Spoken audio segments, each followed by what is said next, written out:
పతంజలి మహర్షి రాసినటువంటి గ్రంథం ఆయన 4 సమాధిపాదం, సాధనపాదం, విభూతిపాదం, కైవల్యపాదం అని 4 పాదాలతోటి యోగా గ్రంథం రాశాడు. అదొక అద్భుతమైన ప్రామాణిక గ్రంథం. ఎంతోమంది ఎన్ని గ్రంథాలు రాసినా ఇప్పుడు మనకి భారతీయ తాత్వికలో భగవద్గీతను మించిన గ్రంథం ఇంకోటి రాలేదు కదండి ఇప్పటిదాకా. రాదు కూడా కదండి. అలాగే యోగాలో మనకి ప్రామాణిక గ్రంథం పతంజలి యోగ దర్శనం. అది రాజయోగంగా పిలువబడుతుంది. దానికంటూ సిలబస్ ఇచ్చాడాయన. మన ఇష్టం వచ్చినట్టు చేసేయడం కాదు. ఇది చేసేస్తానంటే కాదు. దానికి ఒక రూల్స్, రెగ్యులేషన్స్ సిస్టమేటిక్‌గా స్టెప్ బై స్టెప్ ఎలా వెళ్ళాలి? యమ, నియమ, ఆసన, ప్రాణాయామ, ప్రత్యాహార, ధారణ, ధ్యాన, సమాధియో అష్టావంగాని అని 8 అంగాలిచ్చాడు.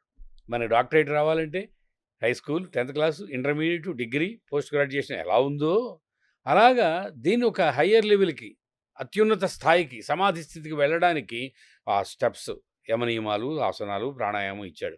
అవన్నీ గురుముఖతగా జాగ్రత్తగా చేసుకుంటూ వెడితే ఆ 8 స్టెప్పులు కరెక్ట్‌గా 8 ఏళ్ళు సాధన చేయాలి. కోర్స్ కంపల్సరీ, ఆ కోర్స్ కంప్లీట్ చేయటం. కొంతమంది మహానుభావులకి 2, 3 ఏళ్లలోనే సిద్ధించవచ్చు. వాళ్ళు తక్కువ మంది కదా. తక్కువ మంది.